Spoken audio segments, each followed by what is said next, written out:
IPL talks 2024 நேத்துக்கான match Gujarat Titans versus Punjab Kings. நேத்துக்கான மேட்ச்ல வந்து பஞ்சாப் வின் பண்ணிட்டாங்க. அஃப்கோர்ஸ் உங்களுக்கு தெரிஞ்சிருக்கும். மேட்சை பத்தி பார்க்கறதுக்கு முன்னாடி ஒரு மனுஷனோட லைஃபை பத்தி மட்டும் பார்த்துட்டு வந்துடலாம்.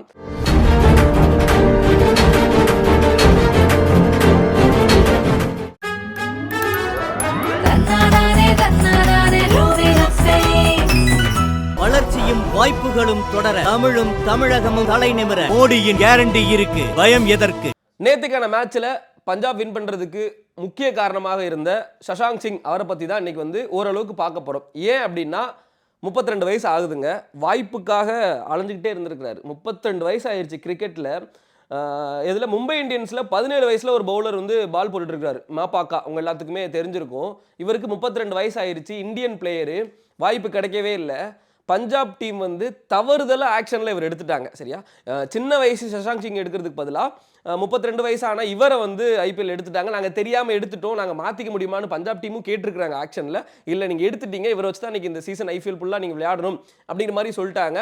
ஒரு சின்ன ஒரு மன வருத்தம், ஒரு குழப்பம் அப்படிங்கிறது கண்டிப்பாக அந்த டீமுக்கு இருக்கும். ஏன்னா நம்ம நினச்சது ஒரு பிளேயர், எடுத்தது ஒரு பிளேயர் அப்படிங்கிற மாதிரி. அவருக்கான வாய்ப்புமே வந்து நேற்று தான் கிடச்சிருக்கு சஷாங்க் சிங், 32 வயசான அந்த பிளேயருக்கு. ஏன் நான் வயசை முக்கியமாக சொல்கிறேன் அப்படின்னா, கிரிக்கெட்டில் வயசு அப்படிங்கிறது ரொம்ப ரொம்ப முக்கியம். இன்றைக்கி 36 வயசான ரோஹித் சர்மா வந்து எப்போ நீங்கள் ரிட்டையர்ட் ஆக போகிறீங்க அப்படிங்கிற மாதிரி கலாச்சிக்கிட்டு இருக்கும்.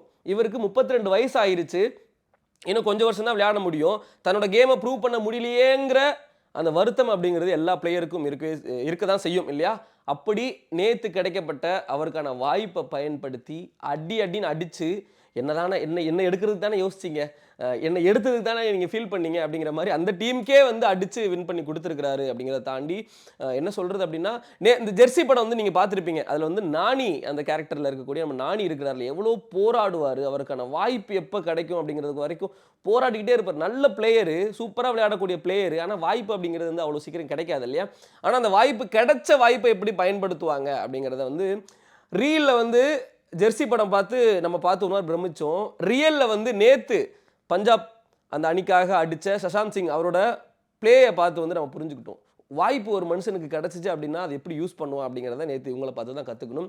செம்மையாக அடித்து பஞ்சாப் வின் பண்ணுறதுக்கு முதல் காரணம், முக்கிய காரணமாக இருந்திருக்கிறாரு சஷாங்க் சிங். அப்படியே நம்ம மேட்சுக்குள்ளே போகணும் அப்படின்னா, ஜிடி வந்து ஃபஸ்ட்டு ஓப்பன் பண்ணாங்க. வழக்கம் போல் சுப்மன் கில் வர்சஸ் சகா பெரிய லெவலில் ஸ்கோர் பண்ண முடியல. வந்தார், ஒரு 4 2 4 அடிச்சுட்டு அவுட் ஆகிட்டு போயிட்டார். அப்புறம் சுப்மன் கில் கான்ஸ்டண்ட்டாக அடித்து ஒரு மாதிரி டீமை வந்து கொஞ்சம் ஹை லெவல் ஸ்கோருக்கு எடுத்துகிட்டு போனார். அதுக்கப்புறம் வந்து சாய் சுதர்சன் ஒரு நல்ல ஒரு இன்னிங்ஸ் ஆடினார். ஐ திங்க் 19 பாலில் 33 ரன் அடிச்சார்னு நினைக்கிறேன்.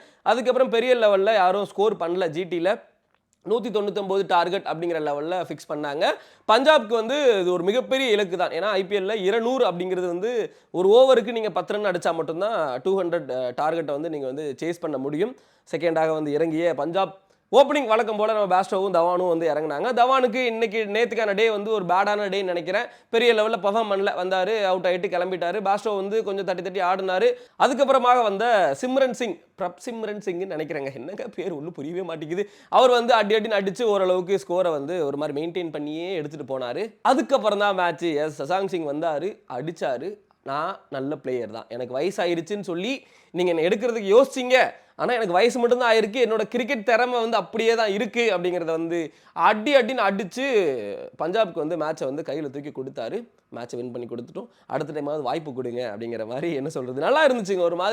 ஒரு மாதிரி கலக்கமாக இருந்துச்சு. ஏன்னா சோஷியல் மீடியாஸில் அவரை வச்சு நிறையா மீம்ஸ் எல்லாம் போடுறாங்க. அந்த டடடன் ஜெர்சி படத்தில் ஒரு மோட்டிவேஷனல் தீம் மியூசிக்லாம் வருமே, அந்த மியூசிக்லாம் போட்டு இந்த சைடு ரியல் கிரிக்கெட்டர் அப்படிங்கிற மாதிரி இந்த சைடு நானி இருக்கிறாரு, இந்த சைடு வந்து சஷாங்க் சிங் இருக்கிறாரு. ஒரு மாதிரி ஆமாம்ல. இப்போ நம்ம வந்து மீடியாவில் இருக்கிறோம், நிறைய பேர் வீடியோ பார்த்துருக்கு, நிறைய பேர் ஐடி ஃபீல்டில் இருப்பீங்க, நிறைய பேர் வேறு ஏதாவது நான் ஐடியில் இருப்பீங்க. உங்கள் ஒர்க்லலாம் உங்களுக்கு வந்து ஸ்ட்ரகிள்ஸ் இருக்கும், உங்களுக்கு நிறைய திறமை இருக்கும், உங்கள் ஃபீல்டில் வந்து நீங்கள் சாதிக்கணுங்கிற ஒரு வெறி இருக்கும், உங்ககிட்ட திறமை இருக்கும், வெறி இருக்கும், ஆனால் வாய்ப்பு இருக்காது. அதே மாதிரி கிரிக்கெட் சைடு வந்தோம் அப்படின்னா திறமை இருக்கும், வெறி இருக்கும், வாய்ப்பு இருக்காது.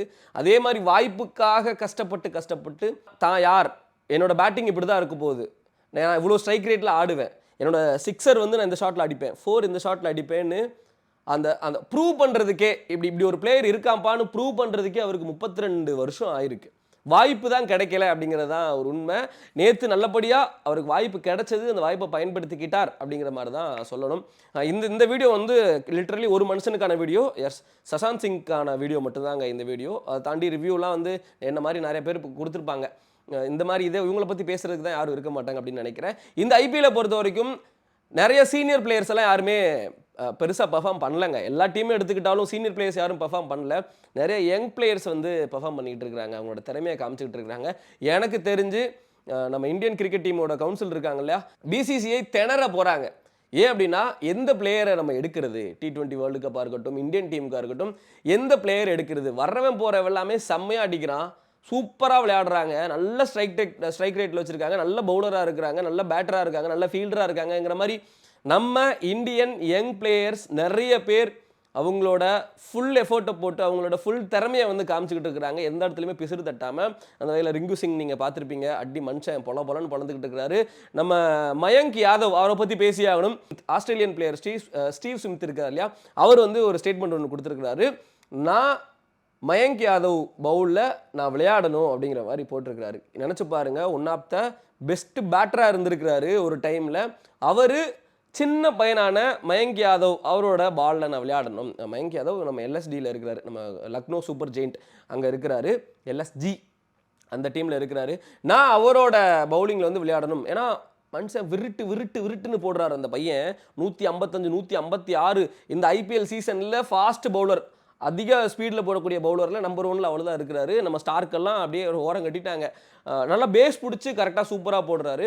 ஸோ இந்த மாதிரி நிறைய யங் பிளேயர்ஸ் வந்து இந்த ஐபிஎல்ல வந்து நமக்கு வந்து வெளிக்கொண்டு வந்து காமிச்சிருக்கு.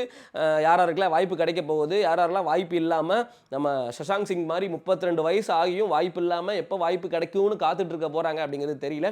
இது ஒரு டஃப்பான ஒரு இதுதாங்க. நிறைய பேர் நல்லா விளையாடுறாங்க அப்படிங்கிற பட்சத்தில் 11 பேர் மட்டும்தான் விளையாட முடியும் ஒரு டீமில். யாரை எடுத்துகிட்டு போடுறது அப்படிங்கிறதே வந்து பெரிய கன்ஃபியூஷனாக இருக்கும். மேபி அந்த வகையில் அந்த ஒரு இதில் வேணால் சஷாந்த் சிங் அவங்களுக்கு வந்து வாய்ப்பு கிடைக்காம இருந்திருக்கலாம். இந்த ஐபிஎல் அவருக்கு ஒரு மிகப்பெரிய ஒரு பிளாட்ஃபார்மாக இருக்கும். அவரோட திறமையை காமிச்சு அவர் வந்து இதுக்கப்புறம் இந்தியன் டீமுக்குள்ளே விளையாட வரணும் அப்படிங்கிறது தான் ஒரு என்ன சொல்கிறது எல்லாரோட ரிக்வஸ்ட்டாக இருந்துச்சு. ஏன்னா அப்படி ஒரு மனுஷன் இருக்கிறாரு அப்படிங்கிறதே நம்ம எல்லாத்துக்குமே நேற்று தான் தெரியும். அதுக்கு முன்னாடி வரைக்கும் சஷாந்த் சிங் அப்படிங்கிறது யாருக்குமே தெரியாது. அப்படி ஒருத்தர் இருக்கிறாரா, அவர் முகம் எப்படி இருக்கும், அவரை பற்றி நம்ம பேசுனது கூட கிடையாது, யோசிச்சது கூட கிடையாது. நேற்று ஒரு நைட்டில் அவர் விளையாண்ட விளையாட்டை வச்சு இன்னைக்கு தமிழ்நாடு மட்டும் இல்லாமல் உலகமே வந்து பேசிகிட்டு இருக்கு. யாருப்பா அந்த பையன், புது பையனா? இல்லை அவர் 32 வயசு ஆயிடுச்சுங்க, அவர் கொஞ்சம் வயசானவர் தான், ஆனால் அவருக்கு இப்போ தான் வாய்ப்பு கிடச்சிருக்கு, அதனால தான் அடிச்சிருக்கிறாரு அப்படிங்கிற மாதிரி எல்லாருமே வந்து பேச வச்சிருக்கிறாரு. இந்த மாதிரி நிறைய பேர் பேச வச்சுக்கிட்டு இருக்கிறாங்க. நேற்று நம்ம ஜிடியில் ஆடின சாய் சுதர்சன் தேர்ட் ஒன்றா வந்து இறங்குவார். அவருமே வந்து நேற்று சூப்பராக பெர்ஃபார்ம் பண்ணார். ஒரு யங் பிளேயர், தமிழ்நாட்டு பிளேயர், அவருக்கும் நிறைய வாய்ப்பு கிடைக்கும் இந்தியன் டீமில் அப்படிங்கிறதான் இந்த வீடியோ மூலமா நாங்கள் கேட்டுக்கக்கூடிய ஒரு ரிக்வஸ்ட். நல்லா போயிட்டு இருக்குங்க இந்த சீசன். ஐபிஎல் 2024 பொறுத்த வரைக்கும் நிறைய 200+ ஸ்கோர்ஸ் வந்து நம்ம பார்க்க முடியுது. மற்ற கம்பேர் டு 2023 ஐபிஎலோட இந்த ஐபிஎலுக்கு வந்து பயங்கர ஒரு ஹைப் இருக்குது. ஏன் அப்படின்னா எல்லா டீமுமே சூப்பராக விளையாடுறாங்க. எதிர்பார்க்காத டீம் எல்லாமே 200க்கு மேலே அடிச்சுக்கிட்டு இருக்கிறாங்க. எதிர்பார்க்காத பிளேயர்ஸ் எல்லாருமே வந்து செம்மையாக ஆடிக்கிட்டு இருக்கிறாங்க. முக்கியமாக சீனியர் பிளேயர்ஸை விட புதுசாக வந்திருக்கக்கூடிய சின்ன பசங்க எல்லாமே வந்து பயங்கரமாக பெர்ஃபார்ம் பண்ணுறாங்க. இந்த ஐபிஎல் ஒரு பயங்கரமான என்டர்டெயின்மெண்ட்டாக இருக்குது. உங்களுக்கு எந்த டீம் பிடிச்சிருக்கு, நேற்று விளையாண்ட மேட்ச்சில் நீங்கள் பார்த்த ஹைலைட்ஸான இன்ஃபர்மேஷன் என்ன அப்படிங்கிற எல்லாத்தையுமே வந்து மறக்காம கமெண்ட் பாக்ஸில் கௌதம் என் கூடவும் ரெட்னன் கூடவும் ஷேர் பண்ணிக்கோங்க. India is my country. இந்த வீடியோ பார்த்ததுக்கு மிக்க நன்றி. வரட்டா.